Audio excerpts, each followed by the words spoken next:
Hi all, happy to be joining you again for the second time today. So this is really turning out to be a very good Friday. So a while ago we had caught up with former Irish wicketkeeper Niall O'Brien, who had a lot of things to share about his career, and then he had a lot of insights to his career as well. So nowadays, if you notice, like even that doesn't matter Test or ODI or T20, everybody has got two wicket keepers. So we at K21 Talk Show thought, why should we stop with one wicket keeper? So we're going to why should we stop with one wicket keeper? So we're going to be talking to one other wicket keeper again. So let me give you an introduction about who we are going to be talking to. So he made his Test debut for India around the time of 2001 in South Africa. His debut series is remembered for a lot of wrong reasons as well. But he debuted at a time when India were trying a lot of keepers. So I think he must have had at least 6 rivals for that one wicket keeping spot. He did a lot of he had a short career but a decent career. We feel that he should have been given a lot more chances, but yeah, we'll hear that from him. He might have not had a great international career or a long international career like how he would have wanted, but he had a very successful domestic career. In fact, for Bengal, the team that he played for, he is by far one of the most successful captains for Bengal in the history of Ranji Trophy. I think, if I'm not wrong, he led them to 2 successive Ranji Trophy finals, which is and coincidentally it matters, as a matter of fact, he's the only captain to have done it. I think Deep has joined us. I'll get him in. Mr. Deep Das Gupta, how are you? I'm very good. Very good. How are you doing? I'm good, thank you. Instead of joining the video, you were commenting like other fans. Seriously, Yeah. I see you clean shaven and all there. I've started to keep a beard now and you're clean shaven. What to do? That's how times change. Fair enough. Fair enough. What's happening? What's happening? How are you doing, Adi? All good, all good. How's Calcutta? How's lockdown been treating you? Lockdown's been all right. I mean, the first couple of weeks was tough, but then, yeah, I mean, it is what it is. You know, can't help it. As we say in cricket, control the controllable. So that's what. But yeah, I mean, the cyclone was a tough one, was a scary one, and it's still, I mean, the state is still crawling, trying to crawl back to some kind of normalcy because the devastation, the magnitude of the devastation was unbelievable. Absolutely. Yeah. Glad it's gone. Glad it's over. Yeah. Yeah. Yeah. So I think the introduction is done, Deep. So let's get into the interview. So You're right. something about a Test debut. So if I'm not wrong, you were not aware till an hour before your Test debut that you were not gonna play. I'd say a little less than an hour because Samir Diga was supposed to play that Test match, Yeah. and that's what you do. If you're not playing the Test match, you're helping the other guys who are playing the Test match. You're helping them out, whatever with their throwdowns or catching or whatever they would want to do. So I think I still remember what I was doing was I think I was giving catches to someone, and corner of my eye I see Samir and Saurav having a chat. Samir was holding his back, and that point in time I kind of had that thing going in my mind. There is something happening. You know what I'm saying? Then Saurav runs back to the dressing room for toss and all that. So he's back in his whites. And he tells me in Bengali, "Tui khelchi," as in you're playing. Congratulations, you're playing or something.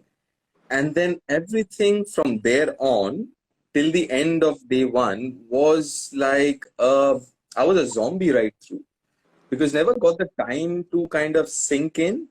The fact that I was playing a Test match and that was my debut because one thing led to the other. We were batting first in the very first hour or something. We had lost 3 wickets. Then I was sitting there with my pads on, so did not have the time to actually think about it.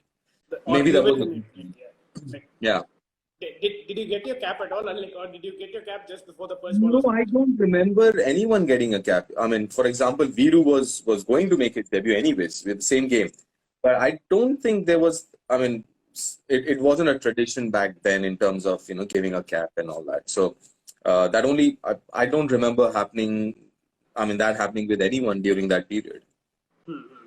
So before your test debut, so you had 3 matches in which you were keeping and opening. You did Yeah, play a lot of matches as keeper, but keeping and yeah, opening 3 matches.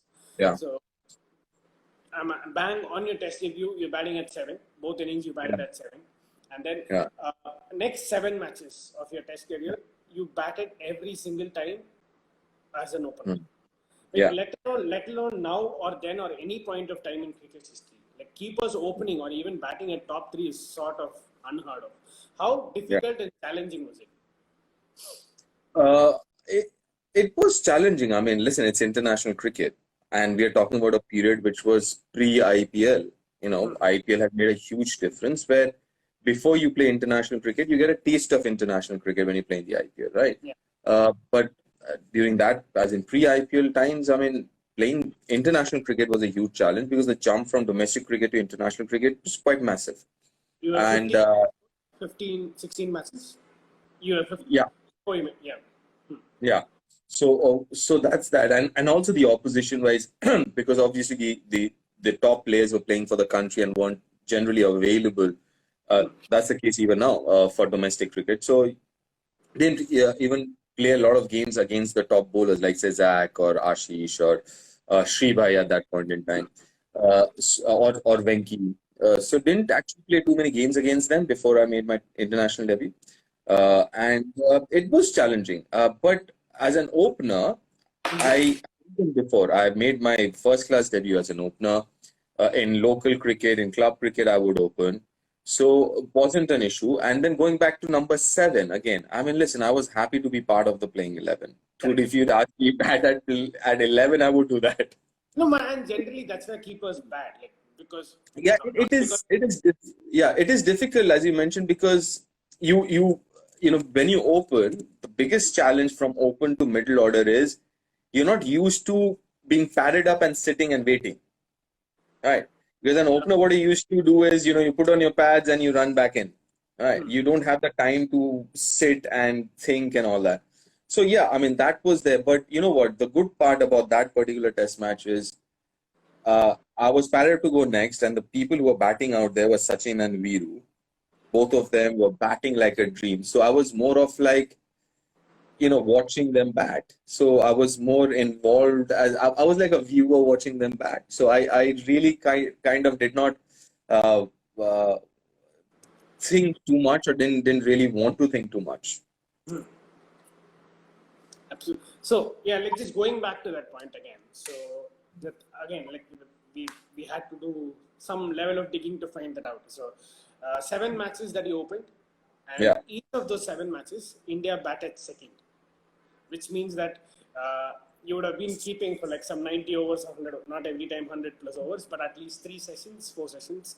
So, like, I'm so keeping for the 90 overs and then like 10 minute, you have a 10-minute break and then you're going out to bat again. So, see, your second series was against England. So, Jeff Boycott was one of the commentators. So, he had said on commentary that expecting keepers to open the batting after squatting for 90 overs, 100 overs is sort of unreasonable. As in, like your muscles become tight, like sometimes your leg refuse to move. Like, did you like how much of that did you experience? I'll tell you something. I think there are two sides of this story. One is obviously if you're physically fit, you can manage, but it can't be a long-term thing. Adi, you are an analyst yourself. There hasn't been any wicketkeeper batsman who's batted in the top order and also kept wickets for a long time. Sangha and all had to leave, right? And some of them had to come back at number 4, as in 5, 6, 7 to bat. So it can't be a long-term solution, ideally speaking, because it takes a lot out of you, keeping wickets, 90 overs, fitness-wise. So if you're doing it for 2, 3 series, 1, 2 years, I think that's still manageable. And if you're young, if you're in your early 20s or something, it's still manageable. But I think it's something that I would say it's very, very difficult. But the other side of the story is that once you've kept wickets for 80, 90 overs, you know the pitch. You know the pitch better than anyone else. So after keeping for so long, you go out to bat.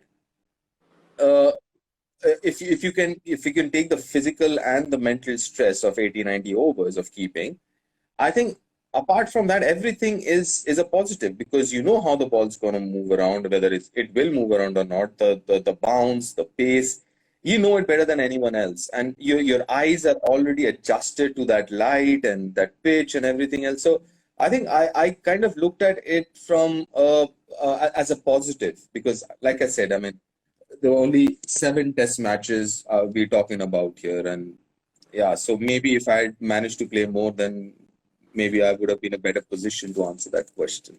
Yeah. So that's the point. This incidentally, that's my next question. So like that was around the time when Sabha Bhai played. Sabha Karim was there. Yourself, Sameep Dige, Ajay Ratra, MSK Prasad. Here, like I could be missing a few names. So like all of these guys played like a handful number of matches, and I can't remember. Yeah. I remember Ajay Ratra getting 100 in the West Indies. Yes. You yourself had 100. Parthiv had come by then. Parthiv was there. My last series, Parthiv was there. Yeah. So and then you were there, and then you had 100 and a couple of 50s. I mean, at Yeah. some point, do you feel that you guys should have been given a slightly longer run because 4 innings before you got dropped, like your last 4 innings, you had a 50, and 2 innings before that you had a 50 and 100. Yeah. I think so. I mean, when I look back, and I don't look back look back on it as a regret because I don't think I have anything to regret.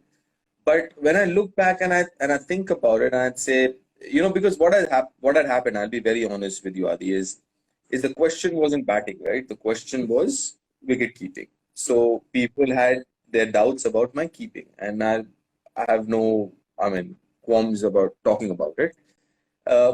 I had some issues which I had sorted out by my last series, which is the 2003 Australia.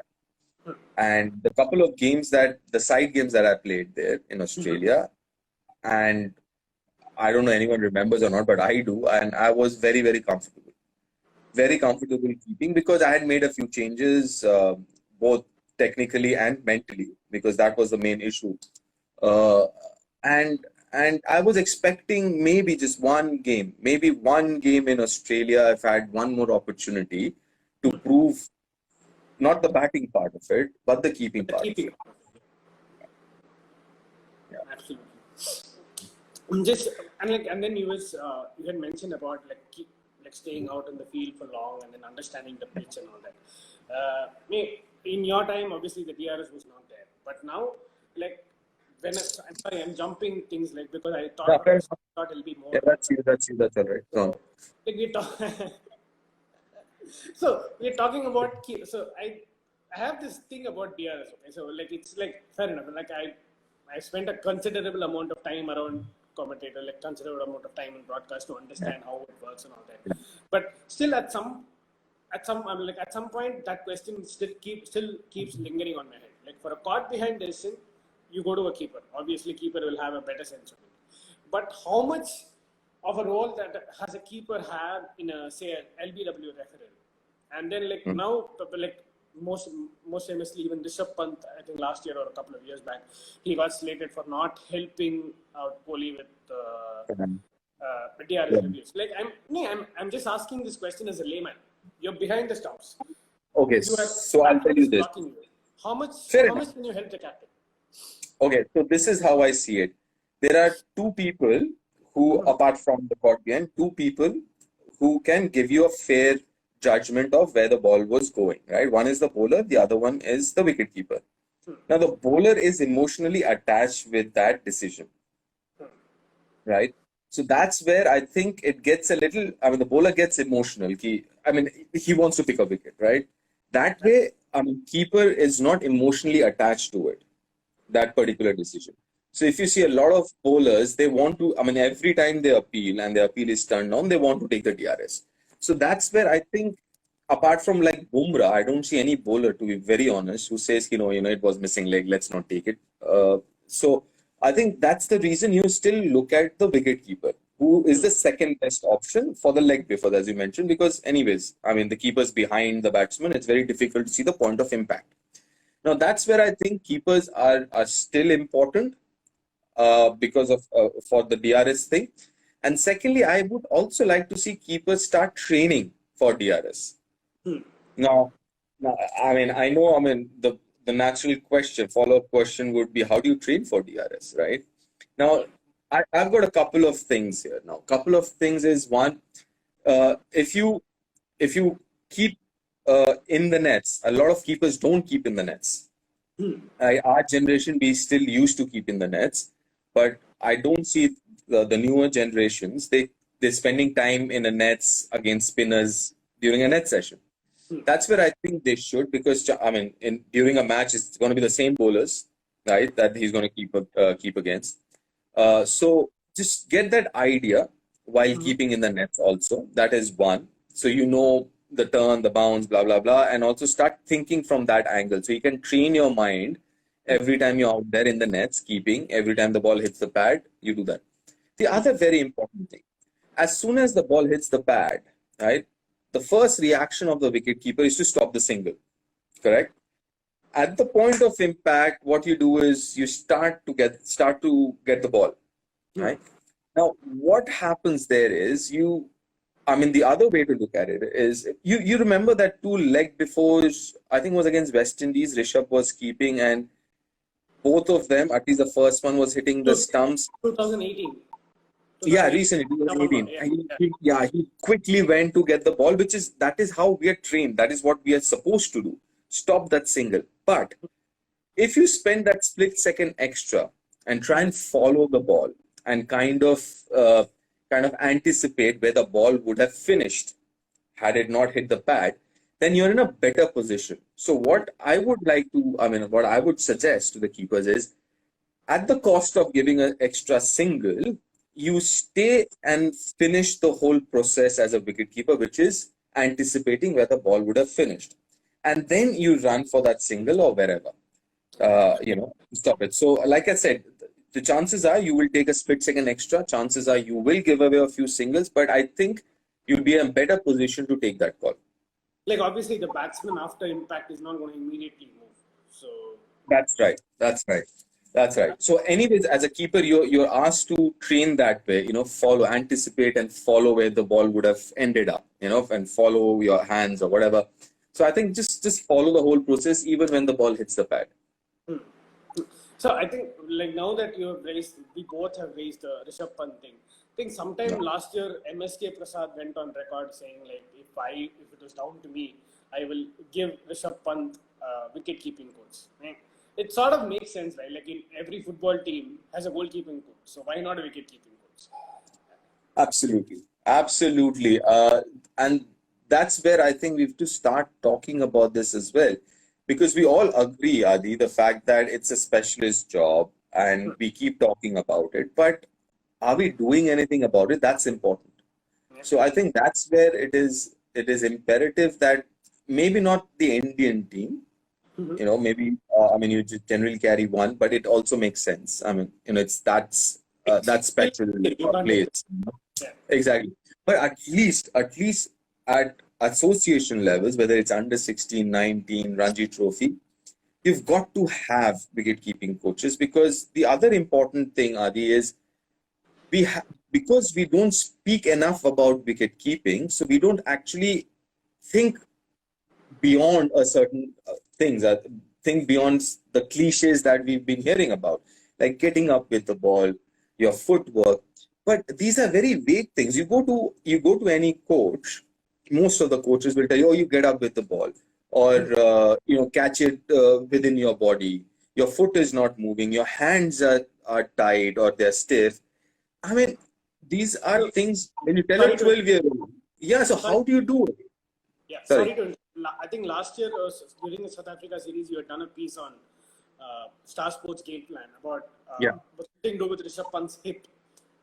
That's right. Exactly. So things like that. For example, what gets up? We all talk about get up with the ball, but what gets up with the ball? Generally, the problem is, which I see with a lot of wicket keepers, and I also had this. See, the problem is I learned it by, after I've made those mistakes, which I was mentioning before. And then I realized, listen, this is not how it's going to work, because I grew up, I'm part of the system, and this system, there are no keeping coaches, right? So I kind of stumbled upon a few things, started thinking about it. And then I said, "Ki, what gets up with the ball? Everyone says, oh, he got up early. But what is it? I mean, what gets up with the ball? So if you see a lot of wicket keepers, their hands get up with the ball, as in their hips and hand, they get up together. If that's the case, what will happen is your hands will always, your fingers will always be pointing towards the ball, right? And once that happens, look at the surface area. If my hands are pointing towards the ball like that, my surface area is very, very small. So what we need is the fingers pointing towards the ground. Now, how will that happen? It will only happen when your hips are higher than your hands. Then it'll happen naturally. You don't have to try or force your wrist to bend like that. So if your hips get up early, I would actually suggest the keepers get up with your hips a little early, and then with the bounce, your hands get up. But it's all right if your hips get up early, so that your hands are always lower than your hips. There's so many myths around wicket keeping, and that's what and it's not about keeping coaches. It's also about having that conversation, right? Like now we're having that conversation, we are talking about it. Now if you disagree, you come up with your point, so we'll keep talking about it, and finally we'll find a solution or find a way, and that's important, I think. No wonder you tried your hand at wicket-keeper coach. If I'm not wrong, did you take up that role with Pune Warriors back in 2010 or something as a? No, I was head of operations, and I said, listen, I get sick and tired of papers and all admin work. I said, listen, I have to be on the ground. So I said, I'll just get on the ground as well, because I was heading operations, so I had a bit of a leeway. I could do a few things. On the course. If I'm not wrong, that was the first season, like first full season as wicketkeeper for Uttapa. Did you Yeah. have a role to play in that? Yeah, I mean, because see, my role there was to pick the team. So if you look at that team, and I'm very proud of that team. If you look at those guys, maybe we picked them a year early or something. You had Manish Pandey, Robin Uthappa, you had Steve Smith, Aaron Finch, Mitch Marsh, Parnell, Alfonso Thomas at that point in time was one of the top T20 bowlers. So if you, I mean, Tim Payne. So if you look at the side that we had picked, I mean, that was a good side. So my job was to pick the side, and all the things I mean, because Robin had kept wickets the year before for RCB, and he was batting at 6. Yeah, 3-4 matches. Yeah.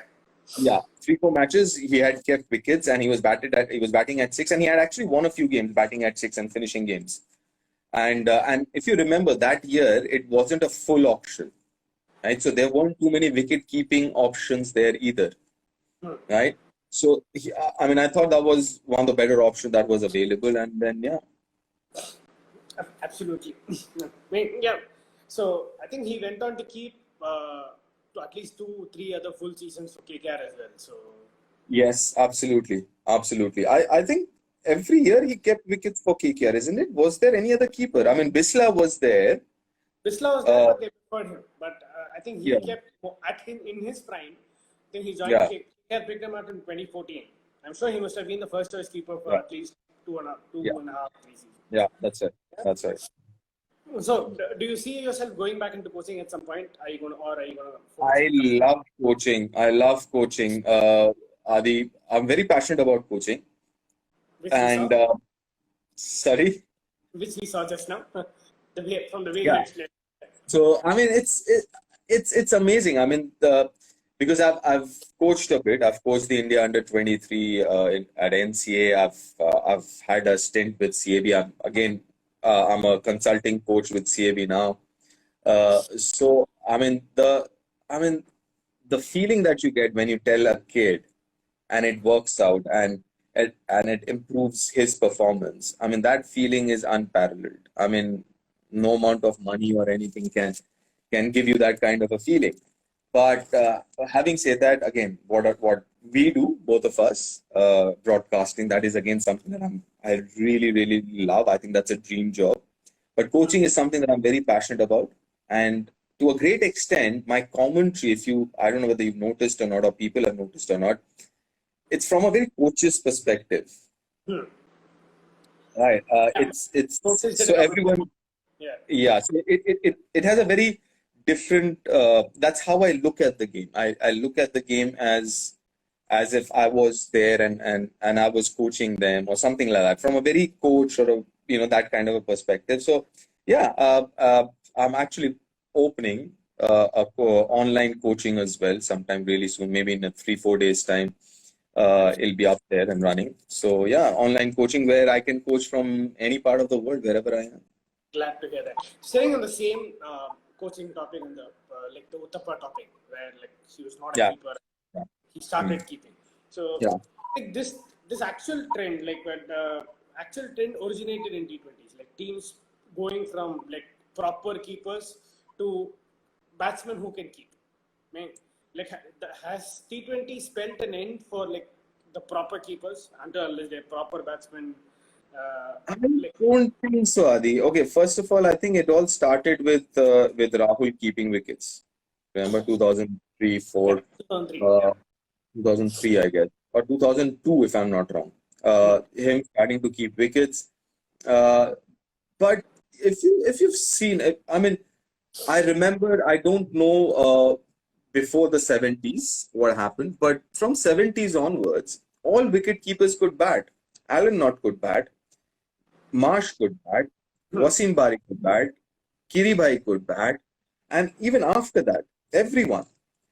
And now the thought process has changed because now you're looking at a wicket keeper coming in to bat at number 6, 7, and he's a proper all rounder. He's a proper all rounder. So, what I think a lot of people have realized in the last couple of decades is if you have a wicket keeper who can bat, suddenly a 250 score turns to 350, 400.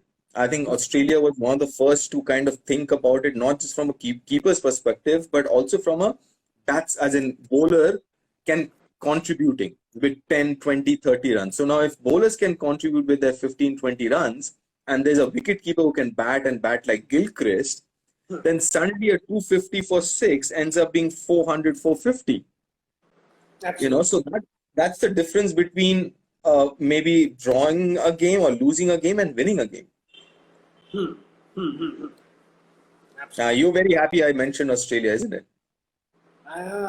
I think the last Instagram live I was wearing an Australian rugby T-shirt, so I knew that you would have probably thrown something at me if I had worn it. So which is why I had to change. Absolutely. Absolutely. So I would I have. had to go and change my T-shirt. Good on you. Yeah. Good on you. Just making a jump from Yeah. international level to domestic level. So, so you were probably one of the most successful captains for Bengal. So again, if my records serves right, you were one of the very few captains to have led them to two consecutive Ranji Trophy finals. So, and Bengal's probably most successful era sort of coincided with your end of your career from 2005-6. You guys got to the finals, and then there were a couple of Vijay Hazare Trophy finals as well. So, I know it's slightly obvious, but do you still carry that regret that like you missed a title or two, or you could have? Obviously, yes. I mean, that's like I still have that dream. Maybe I'll win it as a coach, obviously not as a player anymore. But that's definitely a dream. You know what? When you play the finals, the trophy is there, right? Mm-hmm. And I told the guys, I said, nobody's touching that trophy. You earned that trophy, right? So nobody's touching it. So nobody actually did. So I still haven't touched that Ranji trophy, the trophy itself, right? So I would want to touch it and hold it some point in time. That's a dream, one of my dreams. And yeah, I mean, I don't know what success and all. Yeah, I was captain for 2 years, and both the years we played the finals. So yeah. Yeah, absolutely. So slightly moving to a funnier side, I know you will probably find it very irritating, but what is it with Bengal and domestic finals? It's like I know you follow football, so you must be aware of the Bella Gutman curse, right? So he cursed Benfica that not in 100 years will you ever become an European champion. So Bengal have lost like some 12 Ranji finals, then 5 Vijay Hazare Trophy finals. Like what sort of a curse is it? Like, can you please identify the person who gave this bloody curse? I don't know about that, but I'll tell you this. I mean, one of the things that we had a chat way back in 2005 as a team was we didn't want to win the Ranji Trophy. We wanted to dominate domestic cricket, right? So the idea was to focus on the process and results will follow. That was the whole idea. So that's something that we followed. That the idea is not to be a flash in the pan and win it once and then Yeah. disappear. The idea was to create that aura about the team. That what you know what we're playing against Bengal and they're a dangerous side. They're one of the top sides. So we wanted to create that aura. We wanted to create that name for ourselves where people are, as in opposition teams, are scared and we dominate domestic cricket, and that was the plan. And in the process, obviously, if we dominate for 3 years, chances are, or 4 years, chances are we will win Ranji Trophy at least once. Right. And then also other things happened. I mean, we can always ask CAF about it, what happened in the first finals when we were playing at their home. And the other important thing, we didn't play at home, both the finals. So we played UP in Lucknow, we played Mumbai in Mumbai at Wankhede, and UP is can be tricky. Yeah, you wish BCCI had bloody neutral venues for finals back then. Not for the Mumbai finals, not for the Mumbai finals, but definitely for the UP finals. Definitely yes. Yeah. Yeah. So You know what? I was fined 100% of my fees, my match fees, because I said what I said about the officials. well done, well done. So obviously the last Ranji losses came last year when actually many had actually written off the Bengal team, saying like they were Yes. not up there. But under Arun Lal's guidance, they actually made a very good run up until the finals. Abhimanyu Yeah. Ishwaran was one of the bright spots in the team. So, I mean, you were hinting, like you were saying about how in your time you wanted to create a like era of dominance. You wanted to create 5-6 Yeah. years of dominance rather than just winning it once. Do you think this team has got it in them? Like, do you think this team has got it in them into it? Like, and do you see a lot of regulars from this team who will be regulars for India? Uh, Definitely yes, and I'll tell you why. Because if you look at all the good sides uh, in the longer format, what really makes them better than the rest is their bowling attack. Now, even if I look at the Ranji Trophy team that I led, we had amazing bowlers who went on to be part of the Indian squad. I mean, Ronadev Bose, Shiv Shankar Paul, Dinda, and then Saurashish. He was part of the Indian. Yeah, Abhishek. So, Manoj was there as well. He made his debut in 2004-5. So, so you had that bowling attack who could take 20 wickets, right, and give you that outright win, which is very important in domestic cricket. Now, when I look at this Bengal side, you have Mukesh Kumar, Ishan Purel, you have all these guys coming through as well. 2-3 more bowlers coming through. So when I look at that bowling side, I was like, Shabazz, there's a left arm spinner who's like an all rounder, but he chips in. He's a all heart kind of a player. So you see that bowling attack and you say, you know what? Only if the Bengal batsman can score 300 runs, 300 plus consistently, chances are you will win outright. You'll have more outright wins than first innings and losses and all that. So I think this team has it, but there are some holes which needs to be filled. Obviously, the batsman needs to score runs. If you look at, as you mentioned, last season, a lot of it because of Anushtub Majumdar, who scored 2 brilliant hundreds in quarterfinals and semifinals. But let's not forget. Entire tournament only, entire tournament. I think only 2 people got 3 people got. If I'm not wrong. That's right. That's right. And Anushtub is been a fabulous cricketer, but he's been around for a while. He's 36, 37. So obviously that is the area where Bengal needs to focus on. Absolutely. I've been wanting to ask, but like we've been jumping from one topic to the other. This will be slightly going back further, like going back to your debut series. Okay, all the way like you sort of ended your career now. Flashback. So your debut series remembered for a lot of reasons. You know that. Sorry? The great Mike Dennison. I'm saying your debut series. Yeah. Like 6 of them were banned, and then you were banned for excessive appealing. I'm sure that term has never been used before in cricket or after in cricket. Like, can you just throw some light on what was it? Like, what happened? Okay, I really what happened was, see, we lost the first test match, I think on day four itself. It was a pretty bad loss. And at that point in time, it's day four of the second test. And at that point in time, we were still in it. You know what I'm saying? We're still in it. We're still thinking of, a couple of wickets now and we'll get back into the test match kind of a situation. And it was a clear baton pad. And I mean, on the field, you get emotional when it's a clear baton pad. You appeal a few times. So we appealed for maybe 3 times.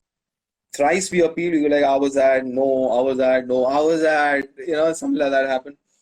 And it all finished there. Okay, fair enough. Not out given. You move on. Whatever. You're upset and then all that. Fair enough. Once day four was over, end of the day, when we came back to the dressing room, and we batted, by the way. We came back You because had lost they had 25. declared or something. Yeah, You and had we lost had lost, I think, 28 for fun Darcy. by end of you were Yeah, 28 so for I one. was so I was not out with Rahul. So when we came back, when they declared or whatever, we came back and Dr. Bhargav, who was our manager, he said, 6 of you needs to go see the match referee. He's calling you. So anyways, we go back, 28 for 1, as you mentioned. We came back and so we went to Mike Dennis, sort of obviously said, yeah, I'm going to talk. You guys, keep quiet. Because it was Viru who's playing his first series, myself playing my first series, SS Das and Bhaji, right? And Sachin was a different issue and he wanted to speak to Sachin separately. And 4 of us and Saurav. Okay, so he called us, we did what we did, and he said, "Yo, why you abusing? Why were you appealing?" us?" We thought, so Saurav said, we thought it was out, and talking about abusing and all, it's like we didn't really abuse here. I mean, did not abuse the umpire or the batsman. It's a general whatever it is, because we were upset. And that's that. So anyway, so that gets over. Then Sachin goes, he comes back, and then in half an hour or some time later, we're still in the dressing room, and we get to hear that 6 of us are banned. Sachin for tampering, and sort of for not managing the team well or something like that, and Controlling 4 the of us, that yeah, really- and 4 of us for excessive appealing. I was like. And it was chaos. I mean, I wouldn't say chaos, but it was sad. It was not about one match ban. It was about being found guilty. It doesn't matter if it is 10% match fees or 5 match ban. I mean, a person is guilty is a guilty. I mean, it's not about the sentence. So and we thought, and we honestly thought that was way over the top, way over the top. It wasn't excessive appealing. And as far as that ball tampering issue is concerned, I've said it a few times. Listen, I mean, on green tops, every time the seam lands, there is grass on it, and it is very legal. Yes, and it is very legal to take the grass off the seam. You're not tampering when you're taking the grass off the seam because it's legal. It's part of the game, right? And that is exactly what was happening. And they saw it as ball tampering, right? And that was ridiculous. That was absolutely ridiculous. So. And then suddenly for the next couple of days, I mean, that evening itself, the next day itself, there were things about whether we're going to stay there, we're going to take the next available flight, we're going to continue with the tour or not. I mean, yeah, it was a little I mean, there was a crisis there, yeah. Yeah, but that innings must have been special for you. Like you guys batted out the entire day to see the test match. Yeah, I mean, that was, As one of the fans currently was pointing out, like, would you call that your memorable innings or the 100 against England, Mohali? I'd say that one, to be honest. I mean, 100 is 100, but that one, as in self-satisfaction, and that was right at top because, I mean, that is your first series. You've never played bowlers of that stature or that skill level. Be it Pollock, with Callis, be it Nanti, be it Nathini, and someone like 90. I'll tell you a story. So there was this speedometer on the ground, okay, and a digital screen which would show how quick the ball was. the speed, right? And before that, I'd only played Shribhai once, Zach once, and Ashu once, right? Before my international debut. So here comes Nanti Hayward. We were all told he was quick and blah blah blah and whatever, and he was quick. So I don't know. I played one of his balls and I look at that in a corner of my eye is like 142 or that. Because and then it goes up. It's 51, 150. Sorry, go again. Yeah, What did you say? can you repeat that? Yeah, I can hear you now. Can you repeat the Nanti thing again? Your Okay. your video was Okay. Okay, fair enough. So basically, so he was bowling. So he bowled the first ball. I looked up, corner of my eye, looked at the screen. It said 140 something. Next ball, I again looked up. It went up, and then it went up to I remember 153, 154, right? And I was so proud of myself. Like, you know what? I can play that quick.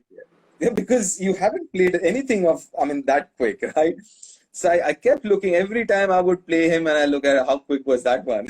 So yeah, it was fun and it was great. I think the whole situation, the conditions, the opposition, uh, and also, I mean, batting with Rahul, I mean, it was absolutely brilliant. absolutely. I mean, I know you visit the UK quite often. So, did you ever bump into Mike Dennis again, or if you bump into him, what would you probably tell him? Nah, I listen. I won't say anything because you know financially. I mean, that was a loss because recently, you remember there was this one-time payment Oh, sorry. for all the. Recently, there was this one-time payment for all the cricketers. Yeah. BCCI gave one-time payment. I missed it by one test match, and if that test match had not been unofficial, I would have ended up playing 9 test matches. So minimum was 10, right? So I would have been 9 test matches and 5 ODIs, which would mean 10 test matches, right? And I would have actually so he costed me quite a bit. So you should tell him, like you should just go out and sue him. Yeah, he costed me quite a bit. So I have one last question, Deep, but I think the viewers won't understand if I ask you the question. Yeah. And I know what What the is that? question is. Where is my Mountain Dew? Oh, geez, yeah, your Mountain Dew. Oh, come on, Adi. I will listen. I can't possibly give you a Mountain Dew through this, right? But yeah, next time, or rather, first time I bump into you, you'll have your Mountain Dew.